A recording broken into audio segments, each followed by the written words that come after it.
जी बिस्मिल्लाहिर्रहमानिर्रहीम। आज का हमारा जो टॉपिक है वो दरअसल लास्ट टॉपिक है हमारा बायोमैकेनिक्स का। बायोमैकेनिक्स में बहुत सारी चीज़ें ऐसी हैं जो समझने वाली हैं। अगर सही तरह से बायोमैकेनिक्स को हम लोग पढ़ें तो हमारा बहुत सारा टाइम इस पे लग सकता है, लेकिन इसके लिए आप लोगों का फिजिबली जो है वो टीचर्स के पास होना ज़रूरी है, क्योंकि बहुत सारी ऐसी चीजें हैं जो प्रैक्टिकली आप लोगों को इसके अंदर समझानी जरूरी हैं। लेकिन फिर भी टीपीएससी के लिहाज से जो हमारे पास इंपॉर्टेंट चीजें हैं, मैंने कोशिश की है कि वो चीजें आप लोगों को करवाई जाए जहां से सवाल आ सकता है।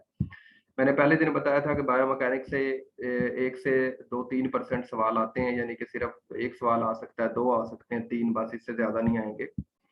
तो लेकिन हाँ, जो जहां जहां से आ सकते हैं मैंने वो वाला कोशिश की है कि आप लोगों को चीजें करवाई जाएं। ठीक है, ये हमारा लास्ट सेशन है बायोमैकेनिक्स का। ठीक है, इसमें जो चीजें मैं ऐड कर सकता था, जो मुझे लगी हैं कि ऐड होनी चाहिए थी, वो ऐड हमने कर दी हैं।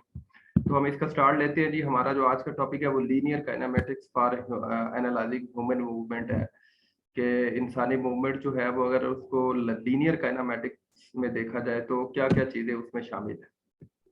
तो लीनियर का मतलब अब आप लोग को समझ आ जाए, लीनियर सीधी लाइन में चीजें चल रही हैं। ठीक है, एक पैटर्न में चीजें चल रही हैं, एक सीक्वेंस में जब चीजें चल रही होती हैं। ठीक है, तो वो काइनेमेटिक्स जो है वो उनको डिफाइन करती है। ठीक है, अब है क्या जी, द पैटर्न और sequence of movement with respect to time. ठीक है, ऐसी हरकत जो टाइम के साथ की जाए और सीक्वेंस में की जाए, सीधी लाइन में। जिस तरह सीधी लाइन में फर्ज करें एक साइकिलिस्ट है, सीधी लाइन में चल रहे हैं, दौड़ने वाले एथलीट्स है, सीधी लाइन में चल रहे हैं, मशीन सीधी लाइन में चलती हैं। ठीक है, हमारे जितने भी एंगल्स हैं, बाजू है हमारा, ये एक एंगल जो है वो सीधा एक उसकी डायरेक्शन है। ठीक है, उस डायरेक्शन से इधर उधर उस सीक्वेंस से नहीं निकल सकता।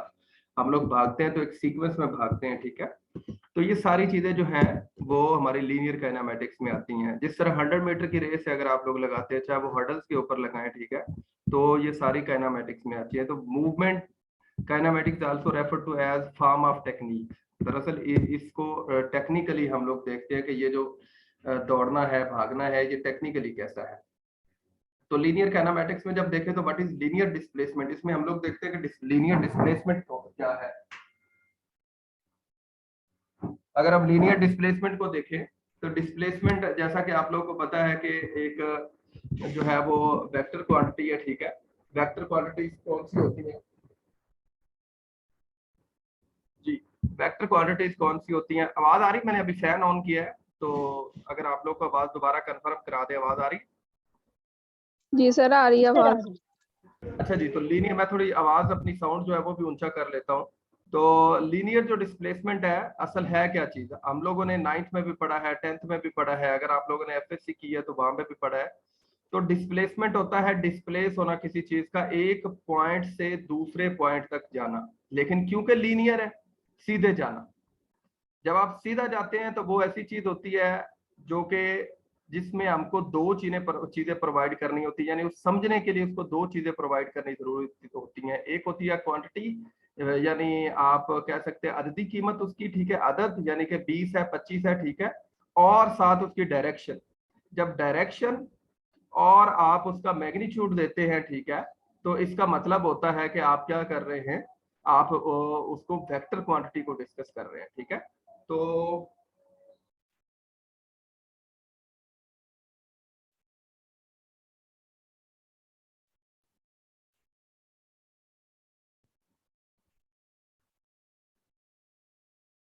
अच्छा जी, तो वेक्टर क्वांटिटीज कौन सी होती है, जिसमें हमें अददी कीमत और डायरेक्शन चाहिए होती है। ठीक है, और डिस्प्लेसमेंट क्योंकि एक पॉइंट से दूसरे पॉइंट तक हमने जाना है। ठीक है, और एक सीधी लाइन में जाना है, तो इट मीन कि हमें उसके लिए डायरेक्शन की जरूरत पड़ती है। तो पहले तो हम देखते हैं कि ये है क्या चीज। डिस्प्लेसमेंट है एक बंदे का अपनी लोकेशन को चेंज करना एक पॉइंट से दूसरे पॉइंट तक। ठीक है, अब ये हम पढ़ क्यों रहे हैं, ये हम इसलिए पढ़ रहे हैं लीनियर काइनेमेटिक्स में, क्यों, क्योंकि हमें हमने जितनी भी स्पोर्ट्स करनी है, स्पोर्ट्स में हमें मूवमेंट चाहिए होती है, हरकत चाहिए होती है। ठीक है, और उस हरकत में हम लोग एक पॉइंट से दूसरे पॉइंट पे ऑटोमेटिकली चेंज करते हैं अपने आप को। ठीक है, तो इन सारी चीजों के लिए फिर हमें क्या करना पड़ता है, हमें ये बेसिक जो फिजिक्स की क्वांटिटीज हैं, ठीक है, इनको पढ़ना जरूरी है, जिसमें जैसा कि डिस्प्लेसमेंट हम लोग पढ़ रहे हैं। नीचे उसने लिखा हुआ है the vector equivalent of linear distance measured in units of centimetre, metre and kilometre. ये मैंने आप लोगों को जब पहला सेशन दिया था उसमें एक टेबल मैंने दिया था कि आप लोगों ने याद करना है डिफरेंट क्वांटिटीज थी और उनके यूनिट्स थे, ठीक है। तो आप लोगों ने आई होप सो याद किया होगा, ठीक है। तो डिस्टेंस जो होता है उसे हमेशा मीटर में या किलोमीटर में या सेंटीमीटर में मापते हैं, और जो डिस्प्लेसमेंट है वो भी क्योंकि एक जगह से दूसरी जगह ही जाना है तो उसको भी सेंटीमीटर, मीटर और किलोमीटर में मापते हैं। तो डिस्प्लेसमेंट एक वेक्टर क्वांटिटी है और डिस्टेंस जो है वो आप कह सकते हैं कि एक स्केलर क्वांटिटी है। नेक्स्ट हम लोग चलते हैं जी लीनियर काइनेमेटिक्स क्वांटिटीज में। पाथ ऑफ डिस्टेंस ट्रेवल्ड, ये एक उन्होंने एग्जांपल दी है, अगर आप लोग को नजर आ रहा है तो यहाँ से उसने स्टार्ट लिया है और एक बंदा बिल्कुल सीधा यहाँ चला गया फिनिश लाइन पे, और एक बंदा जो वो यहाँ से यहाँ आके फिर यहाँ आके और फिर यहाँ आके गया, ठीक है। तो यहाँ से हमें पता ये चलता है द डिस्टेंस ऑफ स्केट, एक स्केट बोर्ड पे ट्रेवल कर रहा है, may be measured from the track left on the ice, the scattered displacement is measured straight line. जो डिस्प्लेसमेंट है क्योंकि वेक्टर क्वांटिटी है उसको बिल्कुल स्ट्रेट लाइन में मेजर करते हैं। ये अगर आप यहाँ से सीधा मेजर करेंगे कि ये यहाँ से चला था यहाँ तक पहुंचा है तो वो डिस्प्लेसमेंट होगा। अगर आप उसका एक्चुअल जहां जहां से जिस जिस रोड से वो बल खाते हुए गया है, ठीक है, तो वो क्या होगा, डिस्टेंस होगा। तो अब हम देखते हैं कि लीनियर काइनेमेटिक क्वांटिटीज में स्पीड क्या चीज होती है। ये तो था डिस्टेंस और डिस्प्लेसमेंट, अब क्या चीज है स्पीड। स्पीड क्या चीज होती है, स्पीड जो है वो distance covered over a time taken. जैसा कि 100 मीटर हमने फर्ज करें रेस लगाई है, 400 मीटर रेस लगाई है, 800 मीटर लगाई, जितनी रेसेस हैं अगर इनमें हम इनके एनालिसिस जब हम लोग करते हैं कि एक एथलीट पहले 50 मीटर कितना तेज दौड़ा है, अगले 15 मीटर कितना तेज दौड़ा है, अगले 10 मीटर, यानी कि ये एनालिसिस होते हैं, ठीक है।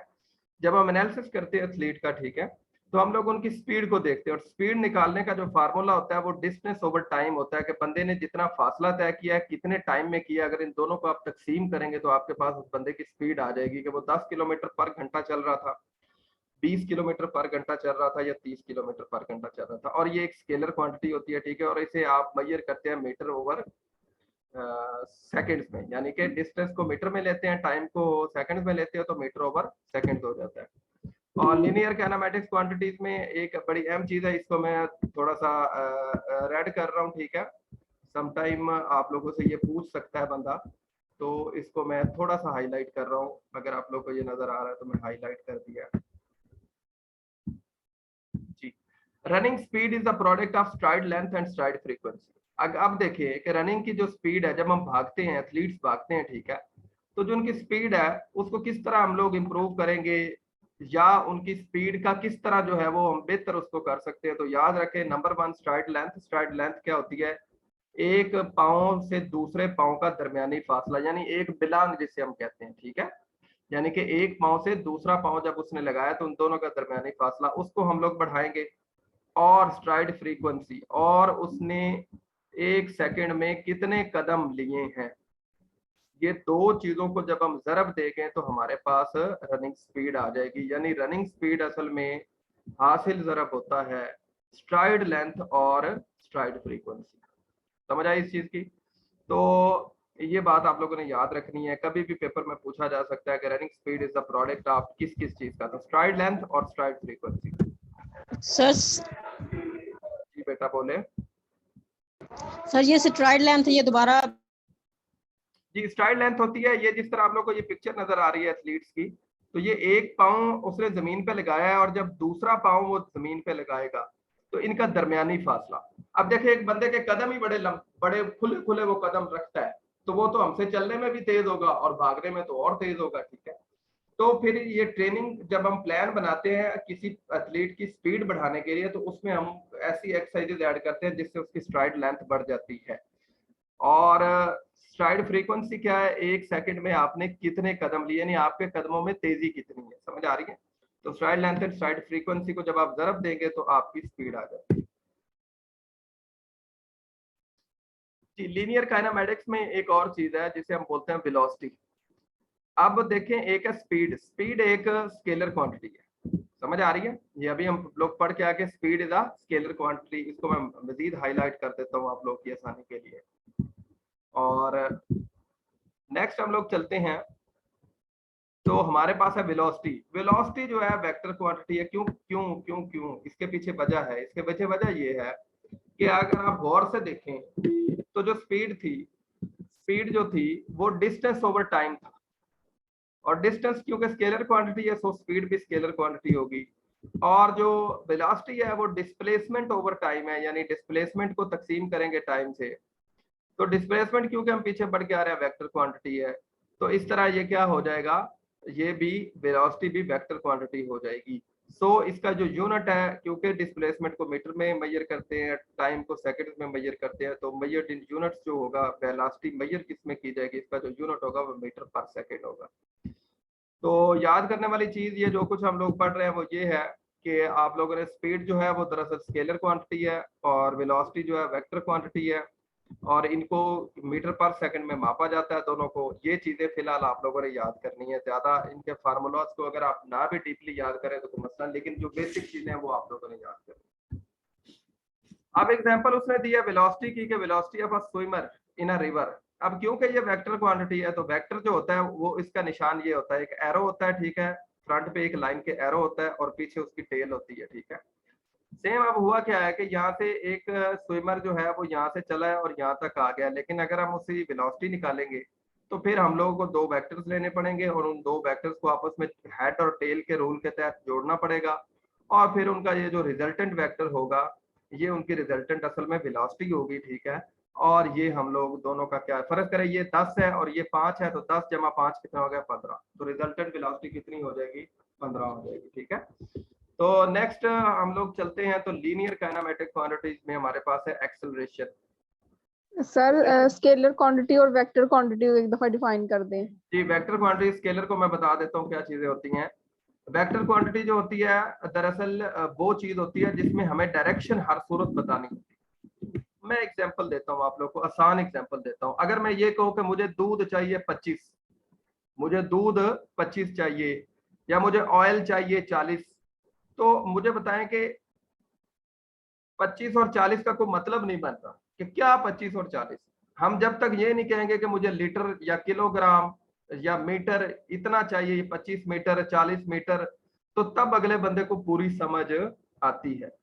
सेम इसी तरह जो वेक्टर क्वांटिटीज हैं उनके साथ जब तक आप डायरेक्शन नहीं बताएंगे कि साउथ की तरफ नॉर्थ की तरफ, समझ आ रही है, तो तब तक वो क्या है, वो सही तरह से एक्सप्लेन नहीं हो पाती, ठीक है। तो वेक्टर क्वांटिटीज जो है उनमें हमें अदद के साथ साथ यानी 20 30 40 के साथ साथ हमें कोई ना कोई चीज उसकी डायरेक्शन भी बतानी पड़ती है, ठीक है, फिर वो सही तरह से जाके अंडरस्टैंड होती हैं। जबकि स्केलर क्वांटिटीज जो है उनके साथ किसी ऐसी चीज की जरूरत नहीं होती, आप उसको अदद में ही किसी को बता सकते हैं, वो उसको सही अंडरस्टैंड करा सकते हैं। तो लीनियर काइनेमेटिक क्वांटिटीज में हम लोग अभी जहाँ पे पहुंचे हैं वो है हमारे पास लीनियर वेलोसिटी, ठीक है। इसमें सॉरी ये है एक्सेलरेशन।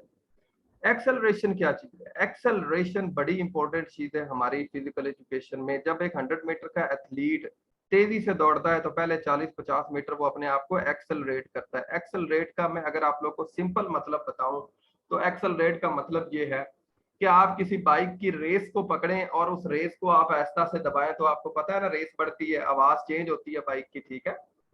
सेम इस तरह किसी गाड़ी है, गाड़ी के पैडल को दबाएं रेस वाले को तो गाड़ी तेज हो जाती है, ठीक है। ऐसे ही एक्सेलरेशन का दूसरा असल में लफ्ज जो है इसका मतलब ये है कि आप रेस को बढ़ाना।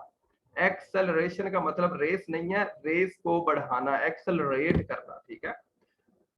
तो ये पॉजिटिव भी होता है नेगेटिव भी होता है, ठीक है। जब आप रेस कम करेंगे तो ये नेगेटिव होगा, जब आप रेस बढ़ाएंगे तो ये पॉजिटिव होगा, ठीक है। अब इसका एक फार्मूला है, अगर आप इसको न्यूमेरिकली निकालना चाहें इसको, तो change in velocity over time. Change in velocity क्या है, फर्क करें, पहले 10 सेकंड उसकी वेलोसिटी 50 थी और फिर अगले 10 सेकंड उसकी वेलोसिटी जो है वो 40 है, तो 50 में से 40 आप निकाल दें, v2 माइनस v1, और तकसीम अगर आप टाइम पे करेंगे तो आपके पास क्या आ जाएगा, एक्सेलरेशन आ जाएगा, ठीक है। और इसका जो यूनिट होता है वो मीटर पर सेकंड स्क्वायर होता है, ठीक है, मीटर पर सेकंड स्क्वायर होता है। नेक्स्ट हम लोग चलते हैं, तो इसकी वही एग्जांपल मैंने अभी आप लोगों को बताया कि जो एक्सेलरेशन है वो पॉजिटिव कैसे और नेगेटिव कैसे होता है। जिस तरह ये इसके दो उन्होंने जो है वो चीजें बनाई हुई हैं, एक मोशन है नेगेटिव डायरेक्शन में और एक मोशन जो है वो पॉजिटिव डायरेक्शन में है। अब इसको आप कॉन्सेप्ट वाइज अगर देखें तो अगर आप सीधे की तरफ भाग रहे हैं और अपनी स्पीड को बढ़ा रहे हैं तो ये पॉजिटिव एक्सेलरेशन होगा। अगर आप पीछे की तरफ आ रहे हैं, ठीक है, या स्लो हो रहे हैं आप लोग, ठीक है, तो फिर आपका एक्सेलरेशन डिक्रीज होगा और उसे हम नेगेटिव एक्सेलरेशन कहते हैं। तो बस आप लोगों ने ये रखनी है चीजें, लेकिन अहम चीज जो याद करने वाली है वो मैं यहाँ पे बता देता हूँ कि ये क्या चीज है, इसे हाईलाइट मैं कर रहा हूँ जो आप लोगों के एमसीक्यूज में आ सकती है। ये क्या चीज है जी, एक्सेलरेशन या तो पॉजिटिव होता है या नेगेटिव होता है, बट एक तीसरी किस्म भी इसकी होती है, जीरो भी होता है। ये जीरो क्यों होता है जी, रेस ये जीरो क्यों होता है, ये जीरो इसलिए होता है based on the direction of motion and the direction of the change in velocity, क्योंकि इसका फार्मूला है चेंज इन वेलोसिटी। और अगर आपकी चेंज इन वेलोसिटी हो ही नहीं रही, कांस्टेंट वेलोसिटी के साथ आप दौड़ रहे हैं, यानी आप स्टार्ट से ही दौड़े हैं 50 किलोमीटर की स्पीड से और आप एंड तक 50 किलोमीटर की स्पीड से ही दौड़े जा रहे हैं, ठीक है, तो चेंज इन वेलोसिटी तो हुई नहीं है, आपने रेस तो दी ही नहीं है, आपने एक फिक्स रेस की हुई है, ठीक है। जब फिक्स रेस की होती है तो तब जो एक्सेलरेशन है क्या होता है, जीरो होता है। तो या तो एक्सेलरेशन पॉजिटिव होता है या नेगेटिव होता है या जीरो होता है। जीरो किस सूरत में होता है वो मैंने आप लोगों को बता दिया है, जब कोई जो वेलोसिटी है वो उसमें चेंज नहीं आ रही होती तो जीरो एक्सेलरेशन होता है। चलते हैं, अगर हम नेक्स्ट चले, सर सिंपल वर्ड में जीरो है। को हम जी यूं भी बोले कह सकते हैं कि एक ही रफ्तार से भागना। जी बोले, दोबारा बोले। मैंने कहा सर कि अगर जीरो आया तो इसका मतलब हम ये भी कह सकते हैं कि एक ही रफ्तार से भागना। हाँ जी, एक ही सिंपल रफ्तार से वर्ड। भागना, या इंग्लिश में इसे आएगा कांस्टेंट वेलोसिटी। जब कांस्टेंट वेलोसिटी होगी तो एक्सेलरेशन जीरो होगा, बस आप लोगों ने ये याद रखना। जी समझ आई है इस चीज की? जी सर, थैंक यू। अच्छा जी, नेक्स्ट हम लोग चले तो sliding into base involves negative acceleration of the base runner. अब यहाँ पे देखें आप लोग, अगर आप लोगों ने बेसबॉल खेली है या बेसबॉल देखी है तो एक बैटर जो है वो शॉट लगाने के बाद एक बेस होती है, उस बेस को आके उसने टच करना होता है, लेकिन वो दूर से फुल भाग के आता है और आगे आके क्या करता है, गिर जाता है वो, ताकि गिर के उसकी लेंथ लंबाई बढ़ जाए और उसको वो हाथ लगा ले, जिस तरह ये पिक्चर में शो हो रहा है। अब वो देखे पीछे से भाग के आ रहा है फुल तेजी से और आके आगे डाइव कर देता है। जो ही वो डाइव करेगा जारी बात है उसकी एक्सेलरेशन या उसकी स्पीड कम होगी, तो जो ही वो स्पीड कम होगी तो वो नेगेटिव एक्सेलरेशन में आ जाएगी, ठीक है। तो ये एक छोटी सी एग्जांपल थी, वेरी इंपॉर्टेंट। ये आज का हमारा टॉपिक। नेक्स्ट टॉपिक वो है प्रोजेक्टाइल मोशन। यहाँ से भी समटाइम क्वेश्चन कभी कभार आ जाते हैं। तो प्रोजेक्टाइल मोशन क्या है, सबसे पहले तो हमें ये पता होना चाहिए कि प्रोजेक्टाइल है क्या। जी प्रोजेक्टाइल है क्या, ये असल में सीन क्या है। जब भी आप कोई चीज जमीन से हवा में खला में फेंकते हैं और वो ऊपर जाके जब नीचे आती है, ठीक है, तो उसकी जो जो उसकी डायरेक्शन होती है, फ्लाइट पाथ होता है, या वो फासला तय करती है, या वो जो रास्ता होता है, उसको प्रोजेक्टाइल कहते हैं। यानी दूसरे अल्फाज में मैं बता दूं कि जब आप किसी को बाल को आपने फेंका है किसी की तरफ और वो बाल पहले तो ऊपर गई है और ऊपर से क्या आ गई है, नीचे आ गई है, यानी जब भी कोई चीज खला में जाए और कर्व बना के नीचे की तरफ आए तो उसे प्रोजेक्टाइल मोशन कहते हैं। मसलन कभी आपने जिंदगी में नेजा देखा हो, जेवलन देखा हो, जब उसे हवा में फेंकते हैं तो वो पहले ऊपर जाता है और फिर नीचे। जब आपके या फिर आपने शॉर्ट पुट गोले का कंपटीशन देखा हो तो वो भी ऊपर जाता है। डिस्कस देखा हो वो भी इसी तरह है। आपने कभी हाई जंप लॉन्ग जंप देखा हो वो भी सेम ऐसे ही है। ये सारे प्रोजेक्टाइल मोशन जो है इनमें होती है, इन तमाम इवेंट्स में। समझ आ रही है? लेकिन दो इवेंट ऐसे हैं, जिस तरह हाई जंप है और क्या नाम है इसका, हाई जंप है, ठीक है, और बड़ा इजी नाम है वाटर जंप सर। नहीं नहीं, अभी मैं जंप करवा के आया हूँ, मेरे ज़हन से कैसे निकल सकता है, ठीक है। तो ये ऐसे हैं जिन्हें वर्टिकल जंप्स कहते हैं। ये क्या है, जैसे हाई जंप है, हाई जंप के बारे में जब भी सवाल आ जाए आप लोगों ने ये याद रखना है कि ये वर्टिकल जंप है, हॉरिजॉन्टल जंप नहीं है, ठीक है। अब हॉरिजॉन्टल क्या चीज होती है और वर्टिकल क्या होती है, पहले थोड़ा सा मैं इसके बारे में आप लोगों को बता दूं। जब आप बिल्कुल जमीन की सतह के साथ साथ किसी चीज को फेंकें, यानी वो बिल्कुल जमीन की सतह के साथ साथ जाए, तो वो हॉरिजॉन्टल है। और जब कोई चीज जमीन से परपेंडिकुलर ऊपर की तरफ सीधी जाए तो वो क्या चीज है, वो वर्टिकल है।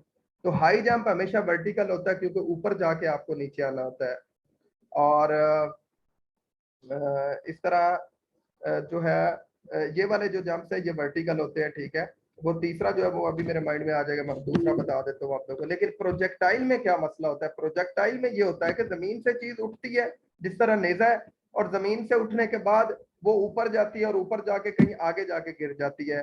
तो वो जो एक कर्व सी बनाती है उसे प्रोजेक्टाइल कहते हैं। A body in free fall that is subject only to the force of gravity and air resistance, जब एक जिस्म को हवा में फेंक दिया जाता है और उसके ऊपर या तो ग्रेविटी असर करती है और या उसके ऊपर एयर रेजिस्टेंस अमल कर रही होती है उस टाइम जब उसको फेंका जाता है, तो इसे हम क्या कहते हैं, प्रोजेक्टाइल कहते हैं। अब हम लोग देखते हैं आगे चल के कि ये क्यों हम लोग पढ़ रहे हैं और ये जरूरी क्यों है।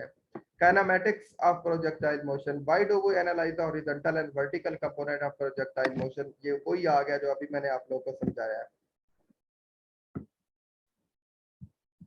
Horizontal and vertical component. अच्छा, ये जो जब भी हम प्रोजेक्टाइल मोशन पढ़ेंगे तो हॉरिजॉन्टल और वर्टिकल को हम जरूर पढ़ेंगे। वो इसलिए हम लोग पढ़ेंगे क्योंकि हॉरिजॉन्टल और वर्टिकल कंपोनेंट्स के जरिए ही हम लोग बताएंगे कि चीज कितना ऊपर गई थी, मैक्सिमम कितना ऊपर गई थी, और फिर वो नीचे कितने आई है, ठीक है। और फिर उसने जहां से एंड स्टार्ट पॉइंट था उससे लेकर, अब देखे ना, कभी आप लोगों ने सोचा है कि नेजा जो है उसको जब आप लोग फेंकते हैं तो वो पहले जमीन से ऊपर जाता है और फिर आगे जाके गिर जाता है। तो क्या फीता हम लोग जो है, फीता जिससे या मेजरिंग टेप जो है, वो क्या वैसे वैसे हम हवा में लेके जाते हैं और फिर वो नीचे लेके आते हैं? नहीं, ऐसा नहीं है। ऐसा इसलिए नहीं है क्योंकि हम लोग स्टार्टिंग पॉइंट से लेकर जो एंड पॉइंट है उसमें फीता रखते हैं, और फीता हम लोग बिल्कुल सीधा करके हम लोग उसको मीटर्स में मेजर कर लेते हैं। यानी कि मेजरिंग करने के लिए हमें हॉरिजॉन्टल चाहिए होता है, ठीक है। और मैक्सिमम हाइट उसकी चेक करने के लिए हमें वर्टिकल कंपोनेंट जो है उसकी जरूरत पड़ती है, ठीक है। इसीलिए हम लोग जो प्रोजेक्टाइल मोशन है उसमें वर्टिकल और हॉरिजॉन्टल कंपोनेंट जो हैं उन दोनों को जरूर स्टडी करते हैं ताकि हम जो है वो अपने एनालिसिस को सही कर सके। हाँ जी, पोल वाल्ट होता है जी, पोल वाल्ट होता है। दूसरा इवेंट जो है, जो वर्टिकल इवेंट होता है उसे पोल वाल्ट बोलते हैं, ठीक है। तो पोल वाल्ट और हाई जंप ये दोनों वर्टिकल जंप्स भी होते हैं और इवेंट्स भी होते हैं, ठीक है। ये सेम उसने एक एग्जांपल बताई है हॉरिजॉन्टल की। ये देखे, यहाँ से एक बंदे ने फर्ज करे फेंका है नेजा, और ये नेजा ये रेड के पास जाके यहाँ नीचे गिर गया। तो फासला मापने के लिए हम लोग यहाँ स्टार्टिंग पॉइंट से फीता रखेंगे और इसका फासला माप लेंगे। हम कभी भी ऐसा नहीं करेंगे कि हवा के अंदर जैसे जैसे वो गया वहां पे फीता लेके जाएंगे। और उसकी मैक्सिमम अगर हमने हाइट मापनी है कि वो कितना ऊंचा गया था जमीन से, उसके लिए हम लोग वर्टिकल कंपोनेंट लेंगे। तो ये चीजें इसलिए वर्टिकल और हॉरिजॉन्टल कंपोनेंट्स को पढ़ना जरूरी है। लेकिन इसमें बड़ी अहम चीज ये है कि हम लोग नेजा जो है वो जमीन से ऊपर फेंकते हैं और चाहिए कि नेजा वापिस ही ना आए। जमीन से खला में जब हमने फेंका है तो नेजे को चाहिए कि वो वापिस ही ना आए, लेकिन वो नहीं, वो नीचे आ जाता है। वो इसलिए नीचे आता है कि ग्रेविटी, जमीन की कशिश की वजह से, जमीन की कशिश जो है वो भी चीजों के ऊपर असरअंदाज होती है, ठीक है। तो जितने हमारे स्पोर्ट्स के इवेंट है इनमें जमीन की जो कशिश है वो असरअंदाज होती है। The force of gravity produces a constant acceleration. अब मजे की बात ये है कि ये तमाम चीजों के ऊपर कांस्टेंट एक्सेलरेशन 9.81 मीटर पर सेकंड स्क्वायर से चीजों को जमीन की तरफ खींचती है। कभी कभार ये सवाल आ जाए पीपीएससी में कि ग्रेविटी जो है वो कितने एक्सेलरेशन से चीजों को अपनी तरफ खींचती है, तो आप लोगों ने वहां पे 9.81 मीटर पर सेकंड स्क्वायर के ऊपर टिक करना है। और ये वही बात काइनेमेटिक्स ऑफ प्रोजेक्टाइल मोशन, इसमें देखे कि यहाँ से एक चीज ऊपर गई है, आपने बॉल ऊपर फेंकी और यहाँ से बॉल क्या आ गई है, नीचे आ गई है। तो जो ग्रेविटी है वो दरअसल बॉल में जितनी आपने फोर्स दी थी उस फोर्स से वो मैक्सिमम हाइट तक पहुंची है और उसके बाद वो नीचे आके गिर गई है, ठीक है। और उसको नीचे लाने में किरदार किसका है, ग्रेविटी का है, जमीन की कशिश का। अच्छा जी, अब 5 चीजें ऐसी हैं, 5 चीजें ऐसी हैं जो प्रोजेक्टाइल मोशन के ऊपर असर अंदाज होती हैं। समझ आ रही है? प्रोजेक्टाइल मोशन यानी जब आप चीजों को हवा में फेंकते हैं, खला में फेंकते हैं, तो उनके ऊपर मैक्सिमम फासला तय। अब देखे ना, नेजा है, फर्ज करे मैं नेजा फेंकता हूँ, मेरा नेजा जो है वो 30 मीटर जाता है, एक बंदा और है वो नेजा फेंकता है, वो 70 मीटर नेजा फेंक देता है, समझ आ रही है। और एक बंदा है वो नेजा जो है वो 90 मीटर नेजा फेंक देता है। तो भाई दोनों इंसान है, दोनों बल्कि तीनों इंसान है, तीनों ने सेम ट्रेनिंग की है, सेम उनके मसल बिल्ड हुए हुए हैं, लेकिन एक का नेजा 40 मीटर जा रहा है, एक का नेजा जो है वो 80 मीटर का फासला तय कर रहा है, एक का नेजा जो है वो 90 मीटर का फासला तय कर रहा है। तो ऐसी कौन सी ऐसी चीज है कि नेजा जो है वो मैक्सिमम डिस्टेंस तय कर रहा है। तो अभी हम लोग वही 5-6 पॉइंट पढ़ने वाले हैं कि उनकी वजह से नेजा जो है वो मैक्सिमम डिस्टेंस या प्रोजेक्टाइल मोशन में उसका जो प्रोजेक्शन पाथ है वो मैक्सिमम से मैक्सिमम होगा। तो आइए जी, सबसे पहले हम लोग देखते हैं प्रोजेक्शन एंगल।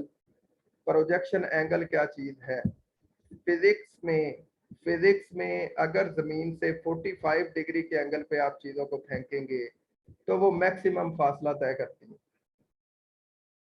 फिजिक्स में 45 डिग्री पे अगर आप चीजों को फेंकेंगे, इसको याद रख लें, तो वो मैक्स फासला तय करती हैं। समझ आ रही है इस चीज की। तो इट मीन इसे बोलते हैं प्रोजेक्शन एंगल।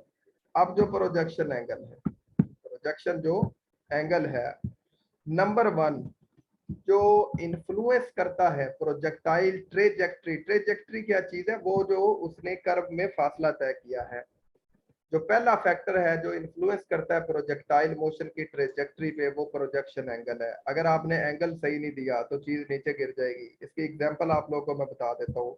यहाँ पे आएंगे एग्जांपल देखें। आपने क्या किया जी, यहाँ पे आपने चीज को ऊपर फेंक दिया तो वो ऊपर जाके यहाँ नीचे गिर जाएगी, तो फासला तो उसने तय थोड़ा किया। अब आपने थोड़ा सा एंगल उसका थोड़ा और कम कर दिया तो वो यहाँ आके गिरी है, फिर आपने कम किया तो वो और आगे गई है, फिर आपने कम किया तो और गिरी। सबसे ज्यादा जो वो लंबा फासला उसने तय किया है तब उसका एंगल था 45 डिग्री। जमीन से, मैं जमीन की बात कर रहा हूँ, बंदे के हाथ से जब आप फेंकेंगे तो एंगल वैसे ही कम होते जाते हैं। जैसे गोला है, गोला बंदे ने फेंकना होता है तो एंगल उसका कम है, 34.92 डिग्री है आई थिंक गोले का एंगल, ठीक है। इस तरह नेजा जो है वो आपने फेंकना है, जितना ऊपर से फेंकेंगे उसका 28 आई थिंक या 29 डिग्री एंगल है, समझ आ रही है। तो इस तरह एंगल जो है वो कम होते जाएंगे, लेकिन जो आइडियल एंगल है वो जमीन से अगर 45 डिग्री पे आप चीज को फेंकेंगे तो वो मैक्सिमम फासला तय करेगी। तो पहला जो पॉइंट है जो आपके प्रोजेक्शन ट्रेजेक्ट्री पे असरअंदाज हो सकता है उसे प्रोजेक्शन एंगल कहते हैं। नेक्स्ट हम लोग चलते हैं जी, हमारे पास नेक्स्ट क्या चीज है। नेक्स्ट भी हमारे पास वही सेम, उसने एक और एग्जांपल दिया प्रोजेक्शन एंगल की। अगर आप लोग देखें तो एक फीमेल बास्केट बॉलर जो है, अगर वो उसने बास्केट अपनी बॉल को बास्केट के अंदर फेंकना है तो वो जब तक उसको राइट एंगल नहीं देगी वो बास्केट के अंदर बॉल नहीं जाएगी, बॉल इधर उधर चली जाएगी या आगे जाके लग जाएगी, ठीक है।